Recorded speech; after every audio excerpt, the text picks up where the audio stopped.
অভিমান সিনেমাটা কি সুমন ঘোষের লেখা গল্প থেকে পুরোপুরি ঝেপে দিয়েছে? সিনেমাটা কি অরিজিনাল নয়? সিনেমাটা পুরোপুরি কিন্তু কপি। সিনেমাটাও কি সেম ওই প্যান প্যানানি ঘ্যান ঘ্যানের নেই, বাবা ছেলে রিলেশনশিপ, কিছুটা জাতিস্বরের এলিমেন্ট নিন, কিছুটা আবহমানের এলিমেন্ট নিন, কিছুটা কিছুটা কেডারার এলিমেন্ট নিন, তাহলেই তৈরি হয়ে যাবে হচ্ছে অভিমান সিনেমাটা।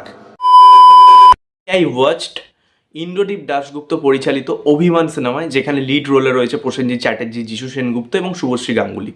ছবিটা কেমন হলো যদি গল্পটা ছোট্ট করে বলি, যতটুকু ট্রেলারে দেখিয়েছে সেই ততটুকুই বলবো। যেটা বলতে হবে সেটা হচ্ছে প্রসেনজিৎ চ্যাটার্জির যে ক্যারেক্টারটা, অর্থাৎ আকাশ চ্যাটার্জি, অ্যাকচুয়ালি দেখানো হয়েছে সে একসময় বড় সিঙ্গার ছিল এবং তার নাম যশ খ্যাতি অনেক বেশি ছিল, কিন্তু কোনো একটা কারণে সে সব ভুলতে আরম্ভ করেছে এবং সে খুব অসুস্থ, আইসোলেটেড রয়েছে, একটা গ্রামে গিয়ে থাকছে এবং তার প্রথম পক্ষের ছেলে মানে যিশু সেনগুপ্ত সেই গ্রামে যাচ্ছে এবং তার সাথে একটা তার ইকুয়েশন হয়েছে, ঠিক আছে। এবং এই যে শুভশ্রী গাঙ্গুলি ক্যারেক্টার, সেই বাবা ছেলে সম্পর্কের মধ্যে কিভাবে ঢুকছে এবং এর পরিণতি কি হচ্ছে, এর বেশি জানতে হলে আপনাকে অভিমান সিনেমাটা নিকটবর্তী সিনেমা হলে গিয়ে দেখতে হবে।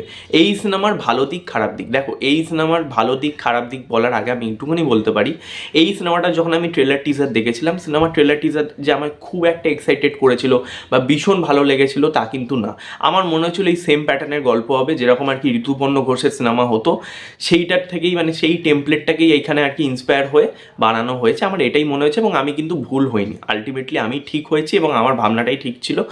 গৃহপ্রবেশ সিনেমাটা যেরকম টেমপ্লেটে বানানো হয়েছিল না, যে ঋতুপর্ণ ঘোষের কিছু সিনেমা থেকে নিয়ে নাও, উৎসবের থেকে অনেকটা ইন্সপায়ার হয়ে আর কি ওখান দিয়ে কিছু কিছু এলিমেন্ট তুলে এখানে দিয়ে দাও, তো এখানেও তাই করা হয়েছে। এখানে আবার এক কাঠি উপরে চলে গেছে, জাতিস্বর আবহমান মানে এলিমেন্ট কিন্তু এখানে তোলা হয়েছে, মানে টেমপ্লেটের মধ্যে ওইগুলো রাখা হয়েছে। এবার যদি আমি এই সিনেমার ভালো দিক খারাপ দিকের কথা বলি, দেখো এই সিনেমার ভালো দিকের কথা যদি বলতে হয়, এই সিনেমার সবচেয়ে ভালো দিক হচ্ছে এখানে পারফরমেন্স। এখানে প্রসেনজিৎ চ্যাটার্জি সে তার 200% দেওয়ার চেষ্টা করেছে এবং তার ক্যারেক্টারটা মানে সেটা ইয়াং কাল হোক, বিশেষ করে বার্ধক্য কাল হোক, দুটোই কিন্তু খুব ভালোভাবে প্লে করেছে। মানে আপনাকে প্রসেনজিৎ চ্যাটার্জি কিন্তু বারবার প্রুভ করেছে যে সে একজন ভালো অভিনেতা এবং আপনি যখন তাকে স্ক্রিনে দেখবেন তার মনে হবে যে মানে তার প্রতি যে ইমোশনটা সেটা না অডিয়েন্সের তৈরি হয়, মানে মানে বার্ধক্য অবস্থায় যাচ্ছে এবং তার কিছু জায়গায় ইমোশনাল অ্যাঙ্গেল এখানে দেখানো হয়েছে ছেলেদের বাবার, সেই ইমোশনাল অ্যাঙ্গেলটা কিন্তু কোথাও গিয়ে অডিয়েন্সের কাছে একটা মানে কি বলবো মানে সেই জায়গাটা মানে সেই কানেকশনটা তৈরি করতে পারে। যিশু সেনগুপ্ত যার কথা বলতেই হবে, আমি তো শুধু প্রসেনজিৎ চ্যাটার্জির কথা বলবো না, যিশু সেনগুপ্তরও পারফরমেন্স কিন্তু এখানে দারুণ, ঠিক আছে। সে তার ক্যারেক্টার কিন্তু খুব ভালোভাবে প্লে করেছে, তার সাথে প্রসেনজিৎ চ্যাটার্জির ইকুয়েশন, সেটার মধ্যে মান অভিমান ভালোবাসা সব কিছু কিন্তু জড়িয়ে রয়েছে।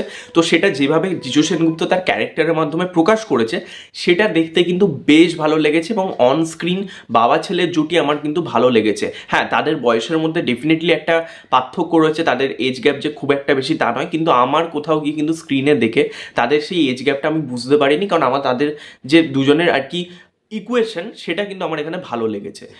আর একটা কথা আর সেকেন্ড পজিটিভ দিক যেটা বলতে হবে এখানে হচ্ছে কিছু জায়গায় কোনো জায়গায় যে হোম্যাজ যেভাবে দেওয়া হচ্ছে, মানে ধরো যেখানে বৃষ্টি পড়ছে আবার চোখ দিয়ে কান্নার জল, মানে এই যে হোম্যাজগুলো বা মোমবাতির আলোর সাথে যেভাবে হোম্যাজগুলো দেওয়া আছে, প্রত্যেকটা সিনের সাথে সিকোয়েন্সের সাথে যেভাবে হোম্যাজ দেওয়া আছে, ট্রানজিশন শটগুলো যেভাবে রাখা হয়েছে, মানে এডিটিংগুলো কিন্তু খুবই ভালো। মানে এই সিনেমার এডিট কিন্তু খুব ভালো হয়েছে এবং যেভাবে মানে ডিরেক্টর আর কি বুদ্ধি রেখে হোম্যাজগুলো দিয়েছে সেগুলো কিন্তু দেখতে খুব ভালো লেগেছে। মেটাফোর কিছু জিনিসপত্র রয়েছে। এন্ডিংটা বেসিক্যালি সিনেমার কিন্তু অনেকটাই কিন্তু ইম্প্যাক্টফুল, মানে সিনেমাটার এন্ডিং কিন্তু দেখার পর আপনার কোথাও গিয়ে একটু হলেও ইম্প্যাক্ট রেখে দিতে পারে। তো আমি বলবো এই সিনেমার এই প্লাস পয়েন্টগুলো রয়েছে। এছাড়াও আমি যদি বলতে হয় যে ডায়লগগুলো কিন্তু খুব ভালোভাবে লেখা হয়েছে, স্পেশালি যিশু সেনগুপ্ত এবং প্রসেনজিৎ চ্যাটার্জি তাদের মধ্যে যে কথোপকথন হচ্ছে সেই মনোলগগুলো কিন্তু খুবই ভালোভাবে লেখা হয়েছে। ব্যাকগ্রাউন্ড মিউজিকের কাজ ইন্দ্রদীপ দাশগুপ্ত মিউজিশিয়ান এই সিনেমার, ওনার ব্যাকগ্রাউন্ড মিউজিকের কাজ অ্যাজ ইউজুয়াল ভালোই হয়, তো এখানেও ব্যাকগ্রাউন্ড মিউজিকের কাজ কিন্তু বেশ ভালো, ঠিক আছে। ব্যাকগ্রাউন্ড মিউজিক কোথাও গিয়ে সিনের সাথে খুব অ্যাপ্রোপ্রিয়েটলি যাচ্ছে। এবার যদি এই সিনেমার নেগেটিভ দিকের কথা বলতে হয়, সবার প্রথমে এই সিনেমার নেগেটিভ দিক হচ্ছে এই সিনেমার ফার্স্ট হাফ। এই সিনেমার ফার্স্ট হাফ কিন্তু অনেক জায়গায় ড্র্যাগ হয়ে যায়, প্রচুর জায়গায় কিন্তু বোরিং লাগে, মানে আপনার দেখে মনে হবে ভাই কখন একটা ফাইনাল মানে স্টেজে গিয়ে আর কি সিনেমাটা পৌঁছাবে, মানে একই জিনিস একই প্যানপ্যানানি ঘ্যান ঘ্যানানি হয়েই যাচ্ছে। এবং কত আর বাবা ছেলের গল্প দেখবো, সিরিয়াসলি বলছি, মানে নামপাত্র কাল বদলে দিলে সব হয়ে গেল, মানে সেই একই প্যানপ্যানানি ঘ্যানঘ্যানানি। আমি মানছি তাদের পারফরমেন্স ভালো, তাদের দেখতে ভালো লাগছে, তাদের পারফরমেন্স খুব ভালো, কিন্তু ব্যাপারটা হচ্ছে যে তাদের মধ্যে যে কনফ্লিক্টটা, সেটার যে কারণটা, সেটা খুব মানে বোকা বোকা। আমার একদমই ওই জায়গাটা ভালো লাগেনি এবং সেটা খুব রিপিটেটেড মনে হয় ফার্স্ট হাফে।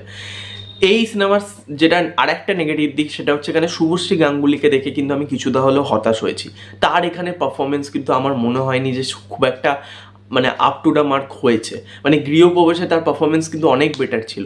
তো আমার কোথাও গিয়ে মনে হয়েছে তার পারফরমেন্স আরও বেটার হতো, তার ডায়লগ ডেলিভারি সেটা আর একটু বেটার হতো, সেটা এখানে কোথাও গিয়ে দেখাতে পারেনি মেকার্সরা। এবং আমি বলবো শুভশ্রী গাঙ্গুলি পারফরমেন্স এখানে আরেকটু বেশি আমরা এক্সপেক্ট করেছিলাম, এবং তার ক্যারেক্টারের এস্টাবলিশমেন্ট সেটাও কিন্তু এখানে ঠিক মতো নেই।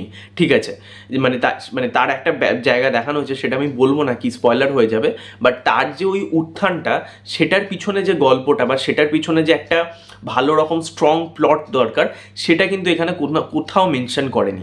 তো আমার ওই জায়গাটা খুব নেগেটিভ দিক লেগেছে। এই সিনেমার আরও একটা নেগেটিভ দিক যেটা সবচেয়ে বেশি, সেটা হচ্ছে এই সিনেমার গান। মানে একটা স্পেশালি মানে এই ড্রামা সিনেমাতে আর কি, সেখানে তো গানটা ভালো হবে, প্রত্যেকটা গান অন্তত ক্যাচি হওয়া উচিত। এখানে একটা গানও সেভাবে আমার ভালো লাগে না, শুধুমাত্র ক্লাইম্যাক্সে একটা গান বাদিয়ে, সেই গানটা তাও একটু হলেও মানে এনার্জেটিক ছিল, বাট কোনো গানই কিন্তু সেভাবে এই গান মানে এই সিনেমায় ভালো নেই। মানে সিনেমার গানগুলো এরমই হওয়া উচিত যে গানগুলো শুনে আমরা গুনগুন করবো, বাট গুনগুন তো দূরে থাক, এই গানগুলো শোনার পর আপনার মনেও থাকবে না, মানে আপনি সিনেমা দেখে বেরোবেন, কি গান ছিল সেটাই আপনি ভুলে যাবেন। তো যাই হোক, এই গানগুলো একদমই ভালো হয়নি সিনেমার। আর এই সিনেমার যদি বলতে হয় সিনেমাটোগ্রাফির কাজ, সেটা কিন্তু ভালো, মানে সেটা ওভারঅলে সিনেমাটোগ্রাফি বা কালার গ্রেডিং টেকনিক্যালি সিনেমাটা কিন্তু এস্টাবলিশ, ঠিক আছে, মানে যেভাবে ক্যামেরা শটগুলো নেওয়া হয়েছে সেই কাজগুলো কিন্তু ভালো বলতেই হবে, যেটা ভালো সেটা আমি বলবো। এবার আমার একটাই আর কি মানে আমি জানি না এটা সুমন ঘোষের লেখা গল্প থেকে এই সিনেমাটা আর কি পুরোপুরি, জানি না অ্যাকচুয়ালি কী হয়েছিল ব্যাপারটা, মানে এটা কিন্তু আমি জানি না। সোশ্যাল মিডিয়ায় দেখলাম সার্কুলেট হচ্ছে, এ পক্ষ অপর পক্ষকে আর কি দিচ্ছে আর কি নোটিশ। যদি মানে ভুল হয়েও থাকে তাও বলবো এই সিনেমাটা কিন্তু সেরকম আপ টু দ্য মার্ক হলো না। মানে সিনেমাটা কোথাও গিয়ে দেখে আমার হতাশই লেগেছে, যদিও বা আমার এক্সপেকটেশন খুব একটা বেশি ছিল না, বাট তাও একটু হলেও ছিল, এটাও কোথাও গিয়ে হয়তো ফুলফিল হলো না। সিনেমাটা কিন্তু ওভারঅল একটা বিলো অ্যাভারেজ সিনেমাই হয়েছে বলতে পারো। আপনারা যারা এই ধরনের সিনেমা দেখতে অভ্যস্ত বা এই ধরনের, দেখো প্রত্যেকটা সিনেমার টার্গেটেড অডিয়েন্স রয়েছে, যেই টার্গেটেড অডিয়েন্সের জন্য এই সিনেমাটা বানানো, তারা অবশ্যই এই সিনেমাটা দেখতে যাবে। তাদের ইচ্ছা, তারা অবশ্যই এই সিনেমাটা হলে গিয়ে দেখুন, এবং যারা অলরেডি দেখেছেন তাদের কেমন লেগেছে সেটাও কমেন্টে জানান। আর সর্বশেষ সেটাই বলবো, প্রসেনজিৎ স্যার এবার একটু কমার্শিয়াল সিনেমায় ফিরুন।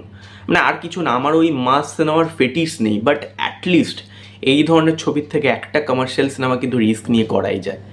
যাই হোক, আপনাদের কেমন লাগলো ভিডিওটা, ভালো লাগলে লাইক করবেন, শেয়ার করবেন, কমেন্টে আপনাদের মতামত জানাবেন। নেক্সট দেখা হবে, ততক্ষণের জন্য টাটা, টেক কেয়ার।